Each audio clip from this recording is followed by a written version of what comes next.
We're running the Garmin Zumo 550, a unit we still love. We've had it on this bike since day one.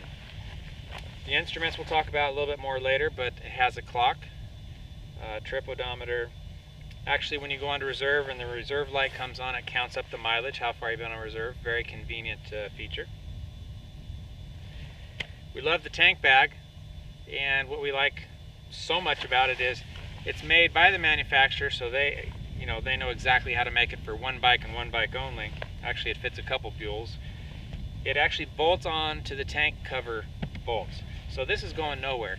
These mounts are bolted down under the seat and two up here. It's going nowhere. You still have your quick adjustments.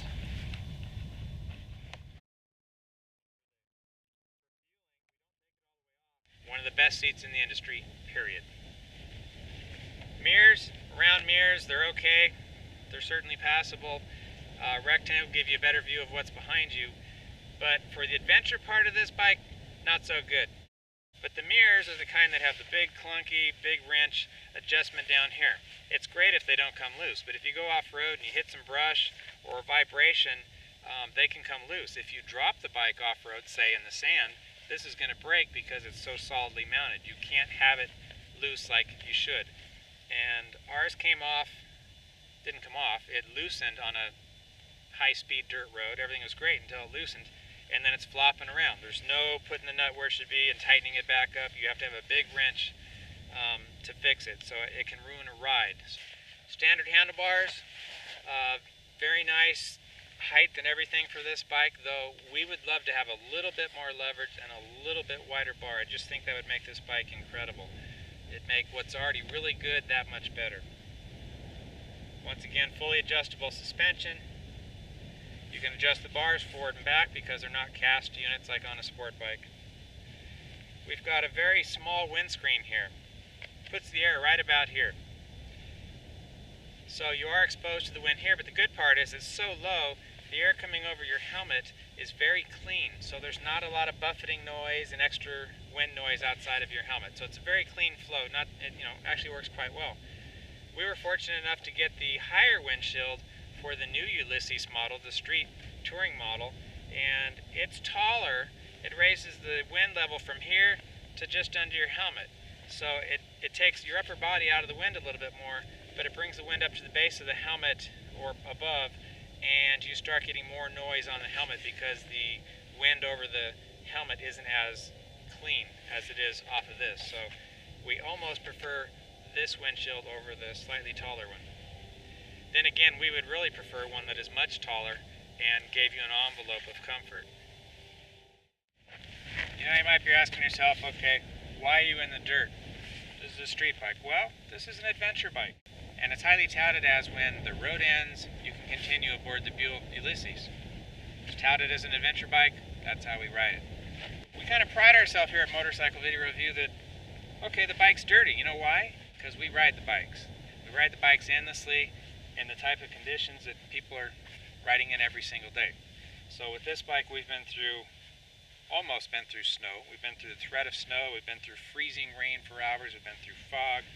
We've been through sunny days, beautiful back roads, rough back roads, and we'll bring this all to you. Well, that's enough for now. I'm going to go tool around in the desert for a bit. What riders need to understand about the Buell is that it's not a mainstream motorcycle. Quite simply, it's different. The primary reason for this is that it's powered by a Harley-Davidson-based V-twin engine. Although it's stronger running, there's always an underlying thump-thump to the running of the Buell. Once you get used to this, it starts growing on you. The power output isn't quick, but instead torquey and smooth. And each year, this power output gets stronger and stronger with the Buell. But there will always be an underlying thump-thump to the running of the Buell. On dirt roads with bumps, the XB12 finds its limits rather quickly. On smooth dirt roads, it covers ground very quickly and always very comfortably. On the pavement, the ride is silky smooth as the suspension soaks up all ripples and irregularities, and fun and enjoyable. It brings me back to why I ride motorcycles. You can just get on it, forget about everything, and enjoy the ride. The suspension is that good, the comfort is that good. The chassis feels solid and very secure and provides for quite a sporty ride. And the torque is just excellent for exiting dirty paved road corners.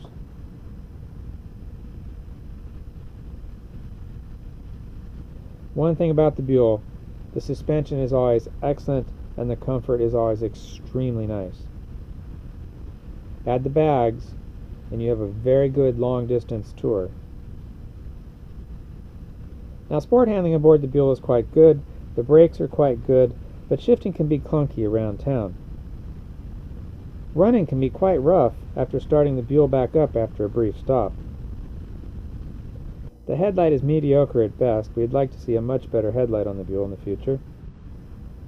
The heated grips get extremely hot, so much so you have to turn them off and you have to cycle them on and off rather than a steady flow. They actually get so hot they can burn your hands. Now remember, I said the Buell is different. This engine will burn through some oil, and you do have to keep an eye on it at times. You just can't let it go and forget about it. The attractive aluminum foot pegs are nice in the dry conditions, but when things are wet, such as in rain that we covered, they can be extremely slippery, so you do have to watch out. So the Buell XB12 is just a different kind of animal, one that takes some getting used to, but once you do, it grows on you more and more, pretty much like all Buells tend to do. And you just can't beat that suspension and all-day comfort of the seat and seating position. In my book, that means a lot. Hotel accommodations, while in the Monterey area, provided by Holiday Inn Express, Marina, California.